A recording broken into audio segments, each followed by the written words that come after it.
I've chosen two poems which have been my favorites for presenting for this Easter, and both are very short and both are masterpieces. The first one is by Oscar Wilde. Oscar Wilde, who is not known much for his poetry, but he wrote a lot in his early days of writing.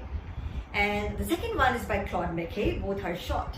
We've enjoyed Easter. We've enjoyed all festivals as we were growing up.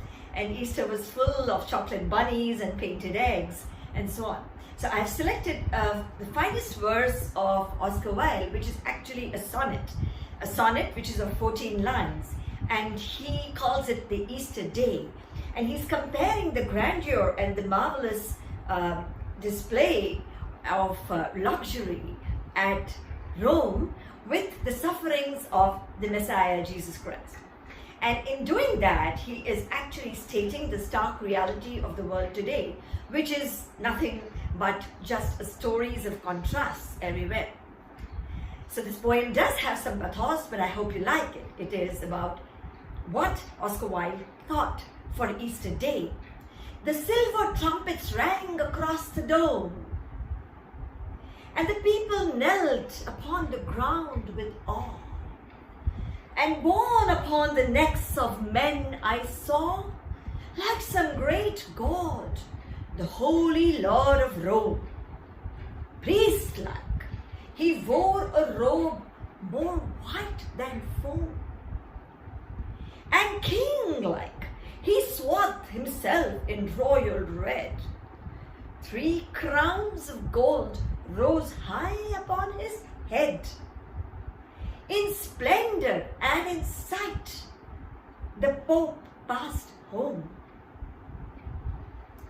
My heart stole back across the wide wastes of years to the one who wandered by a lonely sea and sought in vain any place for rest.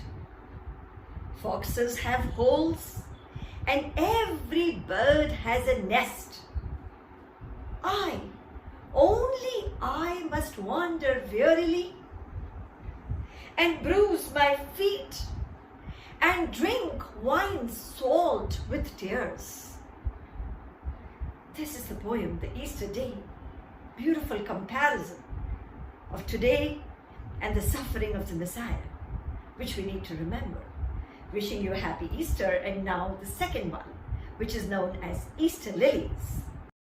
The second poem is by Claude McKay, who came after Oscar Wilde, and he was an atheist. He himself says that I'm a pagan. That's also there in the poem. And yet he has memories of Easter, and he says, I actually like the lily, the Easter lily, which comes magically around us even here in India. All over we have Easter lilies right now at this time. They suddenly burst from the ground. It's so beautiful. And he's talking about that flower when he says the Easter flower. So this is the way it goes. It says, far from this foreign Easter damp and cold. He's far away from the Western world right now. He's a Jamaican American poet. So far from this foreign Easter damp and cold, my soul steals to a pear-shaped plot of ground, where gleamed the lilac-tinted Easter lily, soft scented in the air for yards around. Alone, without a hint of guardian leaf, the Easter lily springs alone, as we know. So alone, without a hint of guardian leaf, just like a fragile bell of silver rhyme, it burst the tomb for freedom sweet and brief in the young pregnant year of Easter time. Beautiful lines.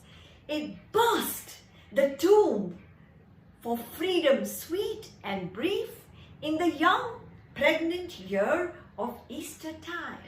And many thought it was a sacred sign, and some called it the resurrection flower.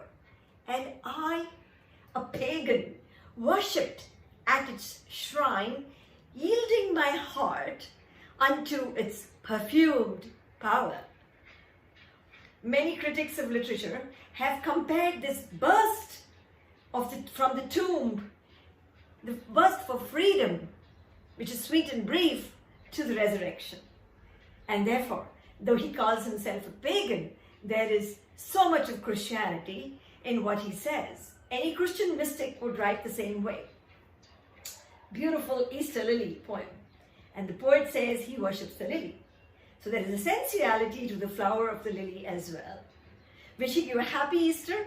Enjoy the bunnies, enjoy loads of chocolates and all those painted eggs. Thank you.